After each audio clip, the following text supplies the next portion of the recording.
ఈరోజు అక్కడ హత్య జరిగిన దానికి భూ వివాదాలే కారణమని, ఈ వ్యక్తికి అక్కడ ఉండేటువంటి కొంతమంది వ్యక్తుల మధ్య భూ వివాదాలకు సంబంధించినటువంటి పంచాయతీ నడుస్తున్నది, కోర్టులో ఉన్నది అనేటువంటి సందర్భంలో ఈ చంపినటువంటి వ్యక్తులు కూడా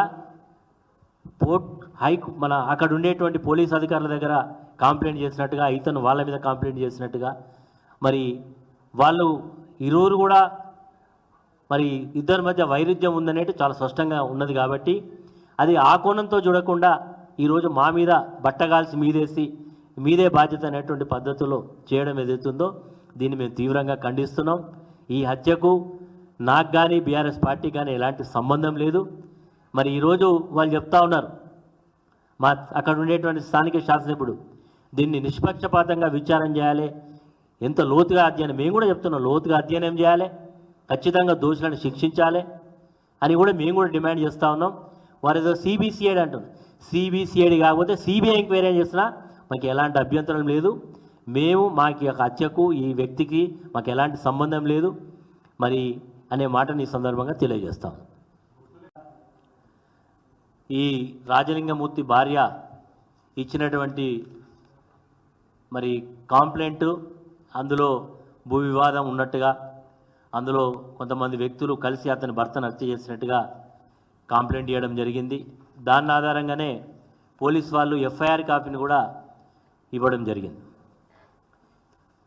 చాలా స్పష్టంగా చంపినటువంటి వ్యక్తులు పోలీసుల దగ్గర, మరి పోలీసులు పట్టుకున్నారా, పోలీసుల వాళ్ళు లొంగిపోయినా నాకు సమాచారం లేదు, కానీ పోలీసుల దగ్గర ఉన్నట్టుగా మాకు సమాచారం ఉంది. చంపినటువంటి వాళ్ళు మేము చంపినామని చెప్తా ఉన్నారు. దానికి సంబంధించినటువంటి విషయాలన్నీ కూడా తెలిసిన తర్వాత ఈరోజు వీళ్ళు మాట్లాడేటువంటి మాటలు చూస్తూ ఉంటే ఈ యొక్క హత్యా కోణాన్ని రాజకీయ దురుద్దేశంతో బీఆర్ఎస్ పార్టీ పైన, సాక్షాత్తు మాజీ ముఖ్యమంత్రి కేసీఆర్ గారిపైన, హరీష్ రావు గారిపైన, నాపైన చుట్టేటువంటి ప్రయత్నం చేస్తున్నట్టు కనబడతా ఉన్నది. ఎందుకంటే ఈ యొక్క రాజలింగమూర్తి అనేటువంటి వ్యక్తి కాళేశ్వరం ప్రాజెక్టు మీద ఒక కేసు వేసిండు. ఆ కేసు వేసినందుకే మంత్రి అయితే సాక్షాత్తు వెంకటరమణారెడ్డి హత్య చేయించిండని చెప్తా ఉన్నాడు.